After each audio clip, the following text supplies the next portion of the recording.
Innalhamdulillah nahmaduhu wa nasta'inuhu wa nastaghfiruhu wa natubu ilaih wa na'udzu billahi min syururi anfusina wa sayyiati a'malina may yahdihillahu fala mudilla lahu wa may yudlil fala hadiyalah wa asyhadu an la ilaha illallah wahdahu la syarika lah wa asyhadu anna Muhammadan abduhu wa rasuluhu la nabiyya ba'dah. Ya ayyuhalladzina amanu taqullaha haqqa tuqatih wa la tamutunna illa wa antum muslimun. Fa inna asdaqal hadithi kitabullah wa khairal huda huda Muhammadin sallallahu alaihi wasallam wa syarrul umuri muhdatsatuha wa kullu muhdatsatin bid'ah wa kullu bid'atin dhalalah wa kullu dhalalatin finnar. Ma'asyiral muslimin, usikum wa nafsi bi taqwallah faqad fazal muttaqun. Ibnu Umar meriwayatkan anna Nabi sallallahu alaihi wasallam marra ala rajulin ya'idhu akhahu fil haya. Suatu hari Rasulullah SAW melewati seseorang yang sedang menasihati saudaranya tentang malu, yaitu dia nasihati saudaranya jangan suka malu, ya, karena menurutnya bisa jadi kalau suka malu akhirnya banyak hak yang tidak bisa dia sempurnakan. Ya. Maka Rasulullah SAW menegur orang yang menegur saudaranya tadi. Rasulullah mengatakan, da'hu, biarkan dia punya rasa malu. Fa innal haya minal iman, karena rasa malu adalah bagian daripada keimanan. Dan dalam hadis yang lain kata Rasulullah SAW, al-iman bitun wa sab'una syu'bah. Sungguhnya iman itu 70 sekian cabang. A'lahu kalimatul la ilaha illallah, yang paling tinggi kalimat la ilaha illallah, wa adnaha imatatul adza 'anit tariq. Ya, a'laha la ilaha illallah, cabang yang paling tinggi la ilaha illallah, dan cabang yang paling rendah adalah menyingkirkan gangguan dari jalan. Kemudian kata Nabi sallallahu alaihi wasallam, wal haya'u syu'batun min syu'abil iman, dan rasa malu adalah bagian dari cabang keimanan. Dan rasa malu, sifat malu merupakan sifat yang diwasiatkan oleh para nabi-nabi terdahulu. Rasulullah SAW bersabda, inna mimma adrakan nas min kalamin nubuwatil ula idza lam tastahi fasna ma syi'ta.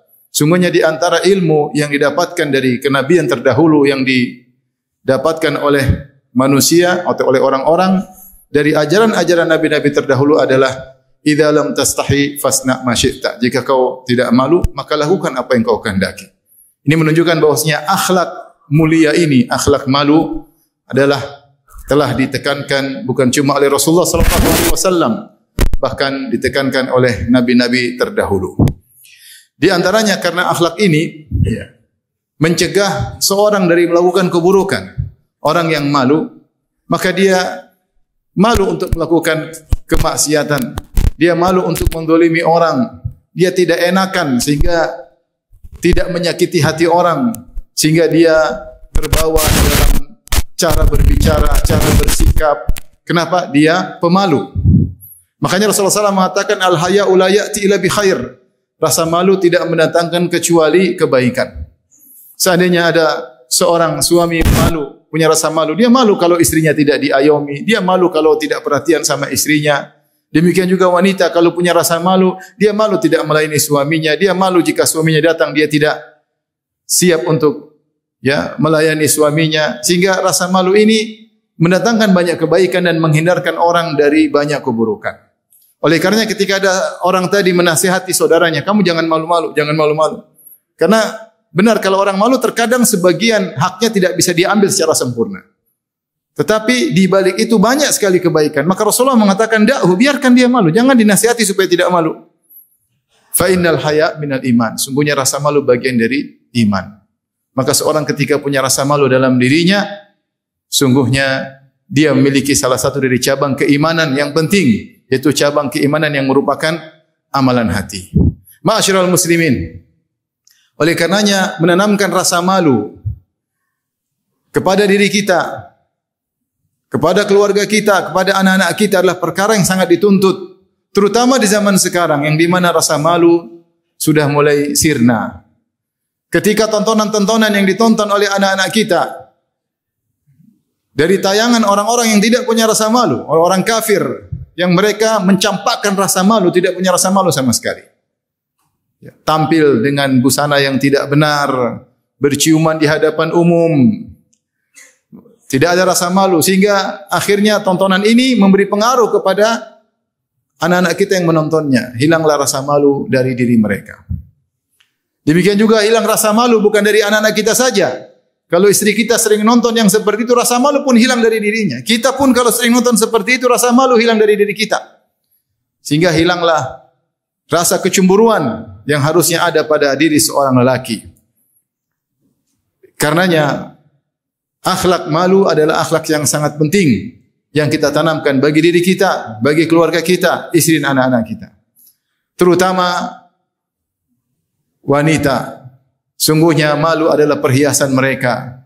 Para wanita, malu adalah keindahan mereka. Tanamkan rasa malu pada anak-anak sejak kecil. Ajarkan mereka rasa malu. Kalau lagi bersama majelis laki-laki, malu nak, jauh. Itu majelis laki-laki, jangan ngobrol di situ, jangan gabung di situ, malu. Kalau keluar berbusana kurang baik, nak pakai baju yang benar, malu. Sejak kecil mereka terdidik rasa malu sehingga nanti ketika mereka besar, mereka membawa akhlak yang sangat indah, yaitu akhlak malu. Aqulu qouli hadza astaghfirullah li wa lakum wa lisal muslimin kulli dhanbin khati'ah fastaghfiruhu innahu huwal ghafurur rahim.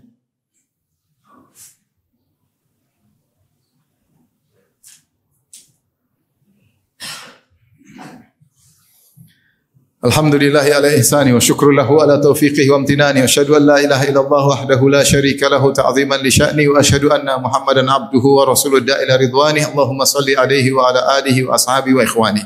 Allah Subhanahu wa taala menyebutkan tentang contoh wanita pemalu dalam surat Al-Qasas, tentang wanita seorang putri dari hamba yang saleh di negeri Madian. Kata Allah Subhanahu wa taala tentang kisah Nabi Musa, "Walamma warada ma'a Madyana waja'ada 'alaihi ummatan minan nas yasqun wa wajada min dunihim imra'ataini tadhudan qala ma khatbukuma qalata la nasqi hatta yusdira ar-ri'a wa abuna shaykhun kabir fasaqa lahumā thumma tawalla ila dhill faqala rabbi inni lima anzalta ilayya min khairin fakhir faja'atu ihdahuma tamshi 'ala istihya' qala inna abi yad'uka liyajziyaka ajra ma saqaita lana."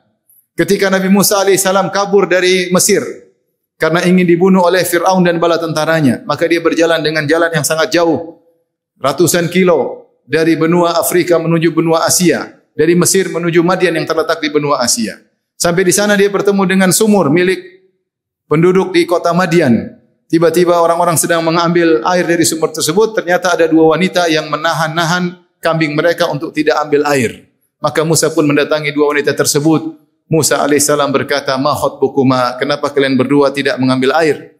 Apa jawab kedua wanita tersebut? Qalata la nasqi hatta yusdira ri'a. Kami tidak mungkin ambil air kecuali setelah bapak-bapak laki-laki kaum lelaki pergi dari sumur, baru kami akan ambil. Kenapa? Wa abuna syaikhun kabir, yang harusnya mengambil air adalah ayah kami, tapi ayah kami sudah tua, maka kami terpaksa harus keluar untuk mengambil air. Fasaqalahuma, akhirnya Musa alaihissalam pun mengambilkan air untuk mereka berdua. Lantas Musa alaihissalam pun bersandar atau berbaring di bawah sebuah pohon kelaparan, kemudian dia berdoa kepada Allah Subhanahu wa taala agar Allah memberi makan kepadanya. Setelah itu tiba-tiba datang salah seorang dari wanita tersebut, kemudian mengatakan jalan dengan malu-malu, dia berkata, "Wahai Musa, sungguhnya ayah kami mengundangmu untuk memberi ganjaran atas bantuanmu kepada kami di mana kau telah mengambilkan air buat kami." Kisah ini sungguh menakjubkan. Lihatlah dua wanita soleha ini, ketika mereka ngambil air, mereka tidak ingin bercampur dengan laki-laki. Mereka sabar menanti. Padahal seharusnya, sebagaimana dikatakan ladies first, harusnya wanita dahulu dibiarkan untuk ambil air, apalagi cuma dua orang. Sementara mereka gerombolan para lelaki. Tetapi rupanya para lelaki tersebut sepertinya tidak berakhlak mulia, sehingga membuat wanita yang terakhir untuk ambil air. Itu pun tidak menjadikan mereka berani untuk masuk kemudian mengambil air, tapi mereka bersabar sampai rombongan lelaki pergi. Kemudian mereka mengapa harus keluar rumah? Mereka harusnya tidak keluar rumah, tetapi mereka keluar rumah karena terpaksa. Kata mereka, "Wa abuna syaikhun kabir." Ayah kami sudah tua sehingga tidak bisa mengambil air, sehingga kamilah yang harus keluar mengambil air. Mereka keluar rumah karena terpaksa. Dan ketika mereka ngobrol dengan Musa cuma secukupnya, Musa alaihissalam berkata, "Ma khatbukuma?" Ada apa dengan kalian berdua? Mereka jawab dengan jawaban yang singkat, "Kami tidak akan ambil air, berikhtilat, bercampur dengan para lelaki pergi lebih dahulu, kami datang karena bapak kami sudah tua." Jawaban singkat padat, tidak berpanjang lebar dengan lelaki asing seperti Musa alaihissalam. Lihatlah bagaimana rasa malu dua wanita ini. tidak bercampur baur dengan para lelaki, bersabar demi menjaga kehormatan mereka, berbicara dengan lelaki dengan secukupnya. Setelah itu Nabi Musa alaihissalam bernaung di bawah sebuah pohon, minta kepada Allah kan diberi makan karena dia sangat lapar. Telah berjalan jauh dari benua Afrika menuju benua Asia, dari Mesir menuju ke Madian. Kemudian Allah sebutkan bagaimana salah seorang dua wanita tersebut datang dengan penuh malu-malu. Kata Allah, faja'athu ihdahuma tamshi ala istihya. Maka datanglah salah seorang dari dua wanita tersebut dengan berjalan dengan penuh rasa malu. Tamshi ala istihya. Malunya sampai terlihat kepada cara jalannya. Bahkan sebagian ulama mengatakan ala istihya, yaitu malunya benar-benar dia selalu memiliki sifat malu. Ya. Bukan mengatakan faja'atu ihdahuma mustahiyah, datang dengan malu, tapi ala istihya, di atas rasa malu. Seakan-akan rasa malu adalah sifat yang sudah bercokol dalam sifat wanita tersebut. Umar bin Khattab radhiyallahu anhu ketika menafsirkan ayat ini, beliau berkata, qailatan bi thawbiha ala wajhiha laysat bisalfa'in kharraja wallaja. Dia datang menuju Nabi Musa dengan malu-malu sambil menutup wajahnya. Padahal ketika itu, di zaman itu, wajah tidak harus ditutupin, tapi dia malu. Dia tutup wajahnya sambil berjalan dengan penuh malu. Laisat bisalfa, dia bukan wanita yang salfa. Salfa artinya berani. Kalau ngobrol sama laki-laki berani, ketemu laki-laki berani. Jariah tidak, tapi dia pemalu. Kharraja wallajah, bukan wanita yang suka keluar rumah tanpa ada keperluan. Maka dia keluar karena terpaksa. Dan dia mengatakan kepada Musa, dia mengatakan, inna abi yadu'uk. Wahai Musa, sungguhnya ayahku mengundangmu. Undangan bukan dari saya, undangan dari ayahku. Tujuannya apa? Dia jelaskan. Inna abi yadu'uka liyajziyaka ajra ma saqaita lana, untuk membalas, memberimu ganjaran atau upah karena kau telah bantu mengambilkan air buat kami. Jelas. Karena kalau dia mengatakan kemarilah Musa, akan timbul banyak pertanyaan, kenapa dipanggil oleh seorang wanita? Yang undang bukan saya, yang undang bapak saya. Terus buat apa? Akan timbul pertanyaan, buat apa diundang? Maka dijelaskan untuk memberi upah kepadamu. Lihatlah wanita yang memiliki rasa malu luar biasa sampai Allah abadikan dan Allah puji wanita tersebut. Kata Umar, laisat bisalfa, bukan wanita yang berani ngomong sama laki-laki, masuk di gerombolan laki-laki, nimbrung sama laki-laki. Kharraja wallajah, bukan suka keluar rumah, masuk rumah tanpa ada keperluan. Dia keluar rumah kalau ada keperluan mendesak, seperti ngambil air atau keperluan yang lainnya sebagaimana Allah ceritakan. Lihatlah bagaimana dengan para wanita zaman sekarang yang mulai hilang rasa malu dari sebagian mereka. Berani sama lelaki, ngomong sama lelaki dengan berani. Bahkan terkadang lelaki malu bicara dengan dia. Lebih malu lelaki daripada seorang wanita. Keluar rumah seenaknya, pergi jalan ke sana kemari seenaknya. Sementara Allah memuji istri-istri Nabi. Bahkan Allah berkata, wa qarna fi buyutikunna wa la tabarrajna tabarrujal jahiliyatil ula. Hendaknya kalian menetap di rumah-rumah kalian. Allah mengatakan wa qarna fi buyutikunna, menetaplah kalian di rumah-rumah kalian. Dalam sebagian qiraah wa qirna fi buyutikunna. Maknanya yaitu menetaplah dalam rumah kalian wahai istri-istri Nabi. Bahkan Allah menisbahkan rumah kepada kepemilikan istri-istri. Hendaknya kalian menetap di rumah-rumah kalian. Padahal rumah-rumah tersebut rumah-rumah milik Nabi. Tetapi Allah nisbahkan rumah tersebut kepada wanita agar mereka merasa nyaman. Itu rumah-rumah kalian. Wa qarna fi buyutikunna. Wanita yang menetap di rumah, tidak keluar kecuali ada keperluan mendesak. Inilah wanita yang mulia. Maka wa qarna fi buyutikunna diambil dari 3 makna. Sebagian ahli tafsir mengatakan maknanya qarar, yaitu menetap. Sebagian ulama mengatakan makna dari waqar, yaitu mulia. Sebagian ulama mengatakan yaitu qurratul ain, bahagia. Jadi siapa wanita yang sering di rumah, tidak keluar seenaknya, maka dia akan menjadi wanita yang bahagia. Dia akan menjadi wanita yang dimuliakan, tidak direndahkan oleh para lelaki. Dia akan menjadi wanita yang salehah. Bahkan keberadaan wanita di rumah, kalau niatnya karena Allah, maka argo pahala akan jalan baginya. Kita harus ajarkan ini kepada putri-putri kita, pada istri kita. Bahwasanya wanita yang terbaik yang sering di rumah tidak keluar kecuali kalau ada keperluan. Ajarkan rasa malu agar mereka mulia di sisi Allah Subhanahu wa taala, kemudian mulia di sisi manusia. Zaman sekarang zaman yang menyedihkan, rasa malu dicabik-cabik, dirobek rasa malu sehingga banyak wanita tidak lagi punya rasa malu. Maka tanamkan bahwasanya al-haya'u minal iman, rasa malu adalah bagian daripada iman. Seorang wanita kalau punya rasa malu, maka dia akan menjadi istri yang soleha. Dia akan malu kalau tidak melayani suaminya dengan baik. Dia akan malu kalau suaminya datang dia belum berhias. Dia akan malu kalau tidak beribadah sebagaimana suaminya.